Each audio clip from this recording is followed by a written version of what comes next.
आपण एका अशा शहरात आहोत ज्याचा इतिहास 1400 वर्षांहून अधिक आहे।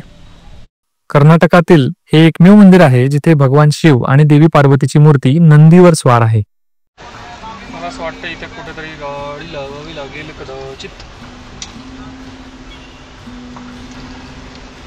जमलं गणित, जमला लो आ गई हम उस मंदिर में।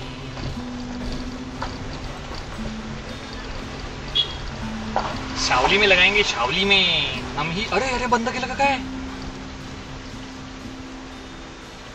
नाही उघडतोय। चलो जल्दी। आपण आलो आहोत लक्ष्मेश्वर येथे। सोमेश्वर मंदिराचा परिसर हा एका दुर्गासारखा आहे, ज्याच्या संपूर्ण परिसराभोवती 10 फुटाच्या भिंती आहेत।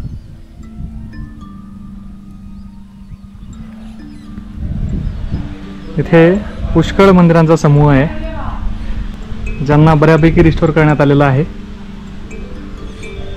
हे मुख्य मंदिर प्राचीन काळात लक्ष्मेश्वर, ज्याला विष्णुपल्ली, द्वापर युगात पुरीकर आणि शिलालेखानुसार पुलिगेरे असे संबोधले जाते, ते वैदिक शिक्षण, साहित्य, कला आणि स्थापत्यकलेचे एक महत्त्वाचे केंद्र राहिले आहे। आदिकवी पंपा यांनी येथेच आदिपुराण आणि विक्रमार्जुन विजय या त्यांच्या 2 ग्रंथांची रचना केली असे मानले जाते। हा आहे नवरंग मंडप।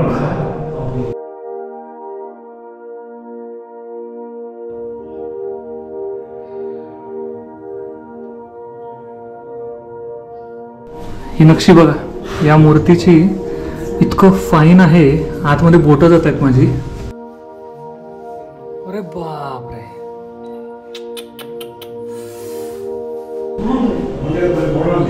आणि हे जे दिसत आहेत हे लॉक्स होते, यामध्ये सुद्धा मूर्त्या होत्या पण त्या भग्न केल्या गेल्या।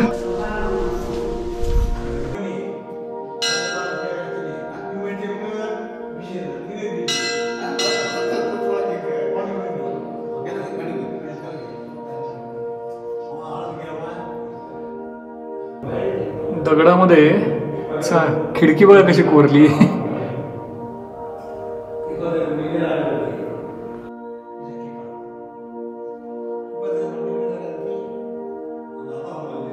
प्रत्येक खांबाची डिझाईन, नक्षीकाम वेगवेगळं आहे।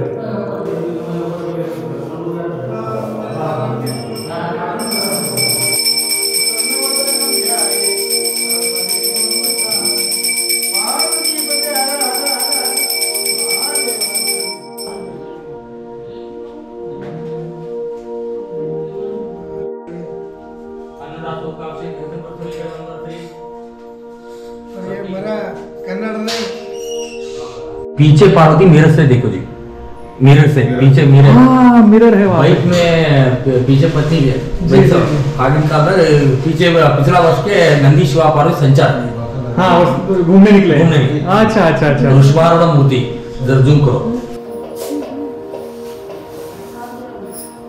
ही नंदी आरूढ मूर्ती आहे आणि तिच्या मागे मिरर मध्ये जर आपण पाहिलं आरशात तर पार्वती सुद्धा बसलेली दिसते। या संबंधी एक अतिशय रंजक कथा आहे की जेव्हा गुजरातमधील सोमनाथ मंदिरावर आक्रमण झाले तेव्हा एक पुजारी नंदीवरील शिवाची मूर्ती घेऊन पळून गेला आणि तो पुलिगेरे म्हणजेच लक्ष्मेश्वर येथे पोहोचला। येथील शासकांनी एक मंदिर बांधले आणि त्या मूर्तीला इथे स्थापन केले। तेव्हापासून या मंदिराला दक्षिण सोमनाथ असे म्हटले जाते। कर्नाटकातील हे एकमेव मंदिर आहे जिथे भगवान शिव आणि देवी पार्वतीची मूर्ती नंदीवर स्वार आहे। सौराष्ट्रातून आणली गेली, त्यामुळे या मंदिराला सौराष्ट्र सोमेश्वर असेही म्हटले जाते।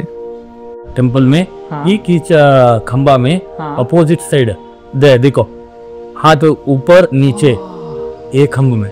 जी जी जी, प्रतिबिंब आता है, बिंब पर प्रतिबिंब। जी जी जी, एक है ना ऊपर भी आ रहा है, नीचे भी। हे बघा, हा तो एक खांब आहे जिथे आपण हात केला की 2 प्रतिबिंब दिसतात, एक वर दिसतो आणि एक पूर्णपणे विरुद्ध बाजूला खाली पण दिसतोय। मला लक्षात नाही येते की तुम्हाला ते कॅमेरात दिसतंय की नाही, पण आहे की नाही विशेष। गुरुजींनी सांगितलं की पूर्वी या गावात 50हून अधिक मंदिरे होती। परंतु त्यापैकी बहुतेक मंदिरे आक्रमणांमध्ये उद्ध्वस्त करण्यात आली. 7व्या शतकात बदामी चालुक्यांची राजधानी असल्याचे म्हटले जाणारे क्षेत्र एकेकाळी मालखेड, कल्याणी चालुक्य, कलचुरी, शौन आणि शेवटी विजयनगर साम्राज्याच्या राष्ट्रकुटांनी बांधलेल्या मंदिरांनी भरलेले होते. किती पाहावं आणि काय पाहावं प्रश्नच आहे. या मूर्त्या जरा आडोशाला आहेत, त्यामुळे की काय सुस्थितीत आहेत. आपण एका अशा शहरात आहोत ज्याचा इतिहास 1400 वर्षांहून अधिक आहे. काही क्षण मी फक्त या मंदिरांच्या संकुलाकडे पाहत राहिलो.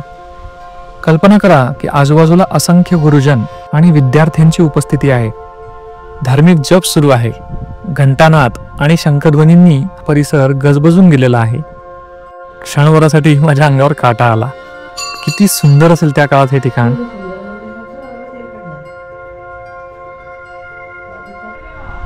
आणि या मंदिराचा दरवाजा बघा किती लहान आहे. तुम्हाला वाकूनच जायला लागेल. आतमध्ये शिवलिंग विराजमान आहे. इथे बरेच शिलालेख आढळत आहेत.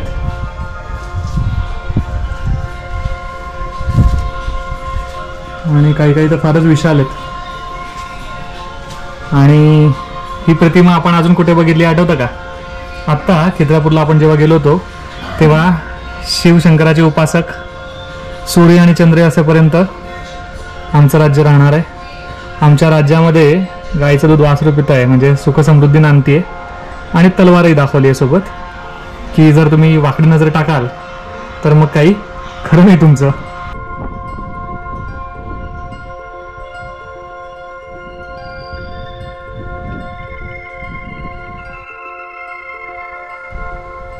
मंदिर संकुलाच्या आत मंदिराच्या मागे एक उघडी पायऱ्यांची विहीर आहे. ही विहीर स्थापत्य व कलात्मक दृष्ट्या महत्वाची आहे, पण तिला आता अर्थातच बंद करून ठेवण्यात आलेला आहे. हा त्या पायविहिरीचा मार्ग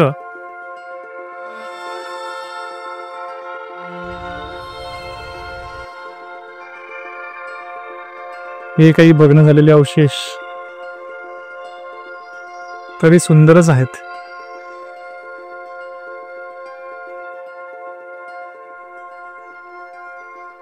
इथे द्वारपाल आहेत त्या प्रवेशद्वाराजवळ. आणि वरती कदाचित ते शिव पार्वती आहेत.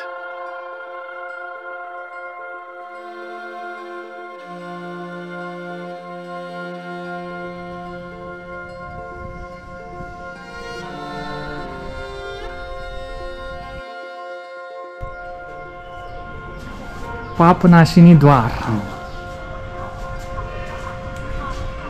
इथे एक दृष्टीभ्रम दाखवण्यात आलेला आहे, ज्याला ऋषभकुंजर म्हणतात. कुठलीही एक आकृती झाकली तरी एक पूर्ण प्राणी दृष्टीस पडतो. इथे स्त्रियांना युद्ध करताना दाखवलंय. आणि हे बघू शकता तुम्ही, इथेही तत्समच 2 सिंह आहेत, मात्र मस्तक एकच आहे. एक सिंह झाकला तर दुसरा पूर्ण स्वरूपात दिसायला लागतो. आहे की नाही गंमत? कल्पनाशक्ती किती सुंदररित्या दगडात कोरली आहे नाही? मंदिरातील एका आचार्याने सांगितले की 2015 पर्यंत मंदिराभोवतीच्या या वास्तू भग्नावस्थेत होत्या. ओ मतलब वो काफी डिस्ट्रॉय हो चुका था, अभी वो रिस्टोर किया गया. जी जी जी जी जी. पुरातत्व खाते देखरेख करत असे, मात्र मंदिराच्या नूतनीकरणासाठी इन्फोसिस फाउंडेशनने मदत करण्यासाठी पुढाकार घेतला. श्रीमती सुधा नारायण मूर्ती यांनी या मंदिरासाठी पुरेशी मदत केली. मंदिर आणि भोवतालच्या सर्व वास्तू 2012 ते 15च्या दरम्यान नूतनीकरण करण्यात आल्या. आज आपण जे काही पाहू शकतो आहे ते इन्फोसिस फाउंडेशनच्या महत्त्वपूर्ण पाठिंब्याचे, मंदिर प्रशासनाच्या प्रयत्नांचे आणि स्थानिकांच्या त्यांच्या गावावर असलेल्या प्रेमाचे परिणाम आहे.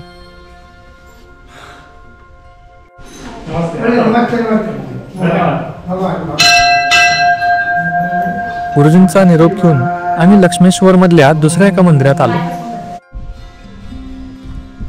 ही आहे लक्ष्मीलिंगा गुडी. कदाचित या मंदिराच्या देवतेवरूनच या गावाचे नाव पडले असावे. मंदिराला मोठं कुलूप लागलं होतं. मग आम्ही बाहेरूनच मंदिर निहाळू लागलो. पण तिथेच आराम करणाऱ्या एका स्थानिकाने सांगितलं की जर मंदिर आतून बघायचे असेल तर शेजारीच पुजारी राहतात, त्यांच्याकडून चावी मिळू शकते. कुठून आलात वगैरे प्राथमिक माहिती विचारून त्यांनी मला चावी दिली.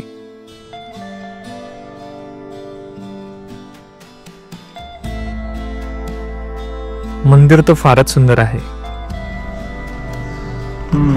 पुरातन मूर्ती आहे, पण त्याच्या आजूबाजूला जे येते आता नवीनच बांधलेलं दिसतंय. डागडुजी चालू आहे मंदिराची.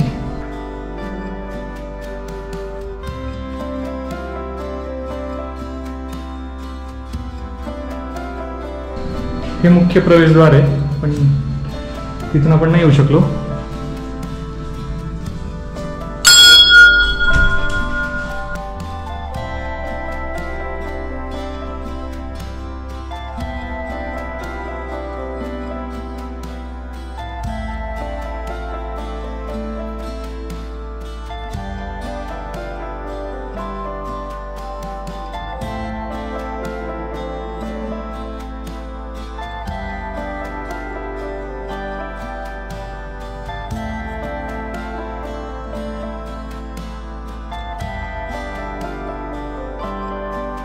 या मंदिराचे वितान बघा.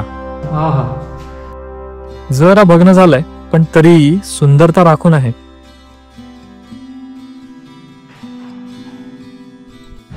इथे सुद्धा एक शिलालेख आढळतो. मंदिराचं अधिष्ठान फारच सुरेख आहे. इकडे नरपट्टा आणि मयूरपट्टा एकदम छान दिसतोय.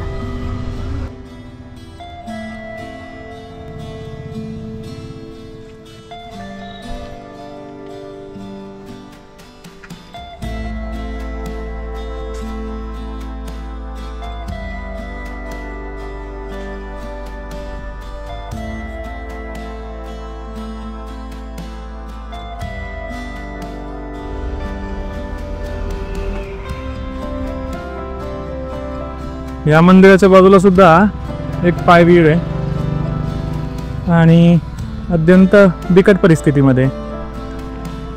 त्या सोमेश्वर स्वामी मंदिरातल्या गुरुजींनी सांगितलं म्हणून हे मंदिर पाहायला मिळालं. नाही तर आपल्याला तर माहीतच नव्हतं की इथे मंदिर आहे, आणि मंदिर शोधायला तुम्हाला श्रम पडणार आहेत, इझिली न सापडणार. गावाबाहेर निघताना रस्ता चुकल्यामुळे आम्हाला आणखीन काही मंदिरे दिसली. लक्ष्मेश्वरापासून 1 किलोमीटर अंतरावर आणखीन 2 मंदिरं दिसत आहेत. त्याच्या समोरची ही पुष्करणी. हे आहे श्री अगस्त्य तीर्थ मंदिर. नंदी महाराज बसलेत आणि इकडे आणखीन एक शिवलिंग आहे. चला पुढील मार्गाला लागूया.